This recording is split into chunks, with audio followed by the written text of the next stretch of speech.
Coming up, a signing in San Salvador could almost double employment on that island. Kofi Goodman in court today for sentencing. We'll tell you what happened. And the McCartney family offers a reward for the capture of Kurt McCartney's killer. The National Report starts now. Now in HD.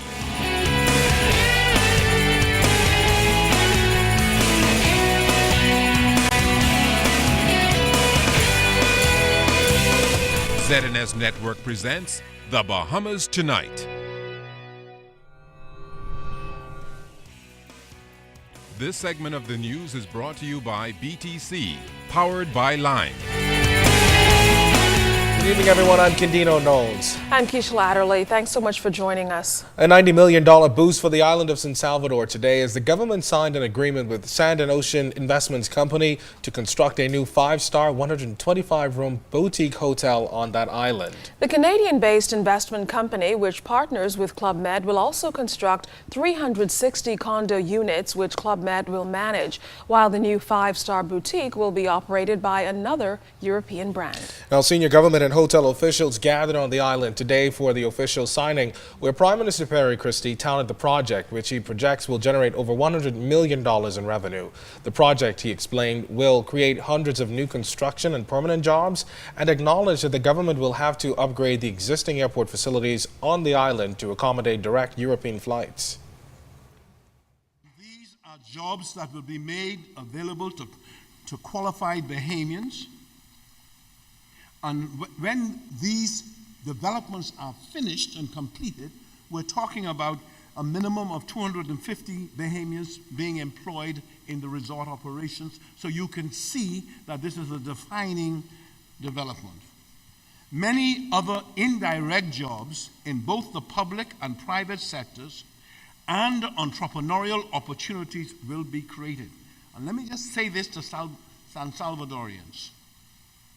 This is a defining opportunity for those of you who live here, who make this your home. Others will come in to seek opportunities that the new frontier of development will offer. But I want you to think big. I want you to see the opportunity that is yours and in hand.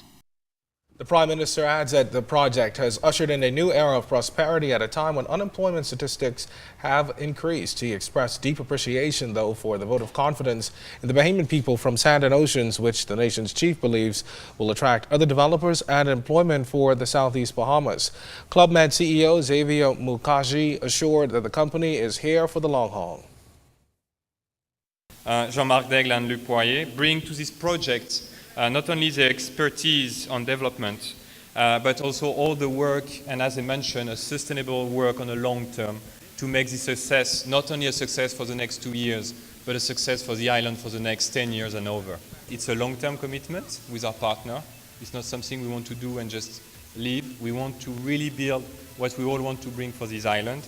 And at the same time, we will keep that very important connection we had from that property since our founders, Gilbert Trigano, opened this place in the 80s. And our President Henri Giscard d'Estaing joined me in thanking you all again for helping make this project a reality, and we look forward to creating wonderful moments of happiness together with you all.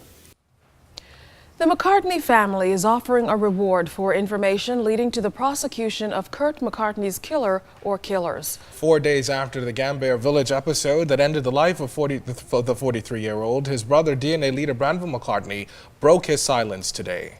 RLTV's Munnings was there as the DNA leader made his emotional appeal. The Mccartney family is offering a $50,000 reward for any information on the murder of 43-year-old Kurt McCartney. Their loved one was killed last week Thursday in the Gambier Village area. Making the announcement was his brother, Granville McCartney. Someone low, and we will pay you for that information. $50,000 for the arrest and conviction. So this is to hopefully assist the police in bringing a conclusion to this matter. McCartney thanked the police for their excellent work so far and well-wishers nationwide for their overwhelming support. Accompanied by his wife, father, mother, and other family members during the press conference at Halsbury Chambers, Branville fought back tears as he described his brother Kurt as not only his brother, but his partner, best friend, and confidant. Branville told reporters he spoke with his brother at least 5 times on the day of his death.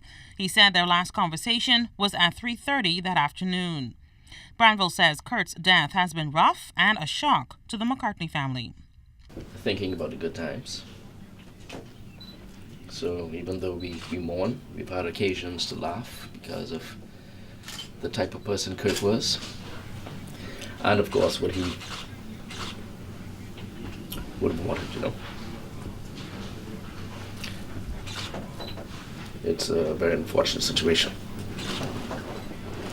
The McCartney family has tentatively set Kurt's funeral for this Saturday, but those arrangements will be confirmed sometime on Tuesday. Meanwhile, the family is encouraging anyone with information on the murder of Kurt McCartney to call Crime Stoppers or 911. Altavis Munnings, ZNS Network News. Convicted murderer Kofi Goodman was back in court today, but still no sentence. Another adjournment will mean the 38-year-old will have to wait yet another court date to learn his punishment for the 2011 murder of 11-year-old Marco Archer. Fernand Kerry tells us what's behind the latest delay. 38-year-old convicted murderer and father of one, Kofi Goodman, arrived at court expecting to be sentenced for killing 11-year-old Marco Archer back in September of 2011. But just minutes into the proceedings, Justice Bernard Turner informed both sides that the matter would not proceed as planned. That's because in death penalty cases, the judge is required to produce his reasons in writing, and Justice Turner told both sides that he needed 24 hours to finish up. He also indicated that he had not been able to do so over the weekend as he was ill. Now, the prosecution and the defense made submissions last week, and at that time, lead prosecutor Gavin Gaskin branded Goodman a serial predator, whom he said displays a dangerous propensity for violence in his pursuit of sadistic sexual gratification, especially with little boys. Gaskin also noted that Goodman spent 3 years in prison after being convicted back in 1993 for having unnatural carnal knowledge of a little boy. Goodman's previous convictions also show that he spent 18 years in prison after a jury found him guilty of the attempted murder of 10-year-old boy and for causing grievous bodily harm to the child back in 1996. Now, Goodman's attorney, Jeffrey Farquharson, has indicated that the Privy Council has ruled that the death penalty is unconstitutional, and he has already given notice that Goodman plans to appeal once he is sentenced. Meantime, the sentencing hearing has been adjourned until tomorrow at 1 p.m. Kofi Goodman remains behind bars at Fox Hill Prison. Fernand Kerry, ZNS Network News. Police have filed charges against 25-year-old Culmers Alley resident Brenton Thompson in connection with the 2011 murder of 28-year-old Rendino Pratt. Pratt was fatally shot during an altercation near the Corner Pocket Bar on Kemp Road. Police say the incident unfolded after an argument erupted between two groups of men inside the bar. It eventually ended up on the outside of the establishment. There was an exchange of gunfire and Pratt was fatally shot. 2 others were also seriously injured during that incident. Meantime, the case is expected to proceed by voluntary bill of indictment, which will take it straight to the Supreme Court.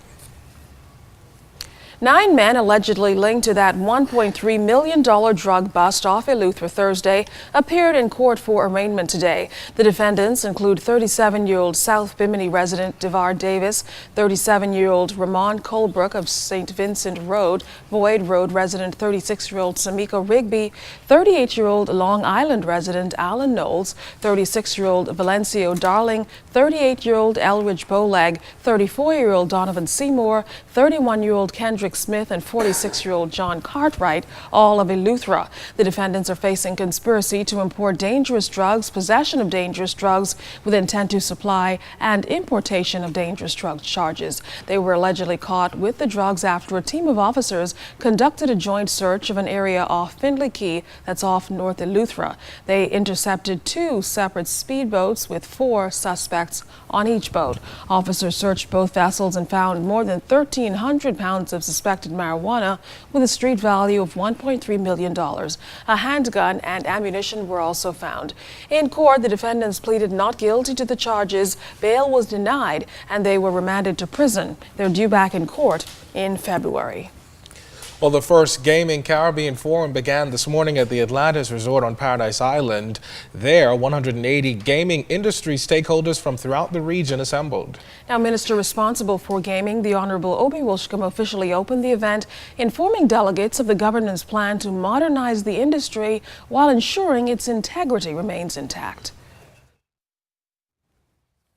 Well, Minister of Legal Affairs Damian Gomez, who broke down the new bill for the forum, attendees said that while the gaming industry is said to be a lucrative one, there is the concern over the negative impact that gaming can have on society. But he stressed that the new gaming bill is not another debate on whether Bahamians should be allowed to gamble, and to suggest that it is misleading.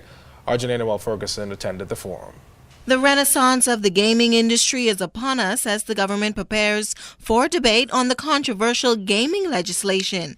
At the first Caribbean Gaming Forum, Minister of Legal Affairs Damian Gomez said that for far too long the Bahamas has lagged behind in its gaming laws. It was estimated last year that the government tax revenues had declined by 29.4% over a 10-year period. Understandably, I think, you would, like we did, regard a 30% decline in taxes as an appropriate wake-up call to look at the performance of our casino gaming sector. Meanwhile, Minister of Tourism Obi Wilshcombe, who officially opened the forum, said that as we prepare for new gaming laws, training is paramount. This session to expose our people and others who are here to the needs and what's required to lift the industry and to ensure the integrity is fundamentally important to us.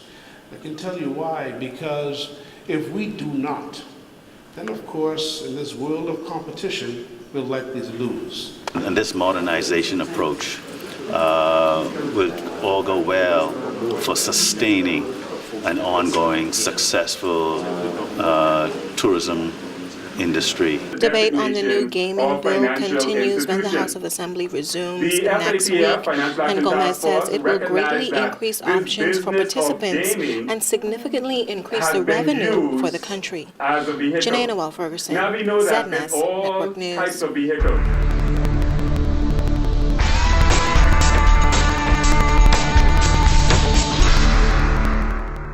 In our first look at weather, the tropics remain in a quiet mode this evening, but outside of our studios, we have partly cloudy skies, your temperature at 81 degrees, relative humidity 79%, winds out of the north-northeast at 12 knots, your barometric pressure 1,070.7 millibars, that's 30.05 inches, and it is rising. But stay tuned, temperatures around the family of islands, travel and boating forecasts is still to come. Well, still to come, a key United Nations vote could change things in Cuba. Ahead tonight, the Cuban ambassador on the possible change in Cuba-U.S. relations.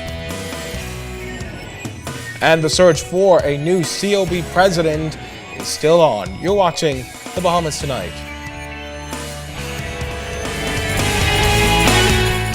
This portion of the news is brought to you by Lux Men's Warehouse.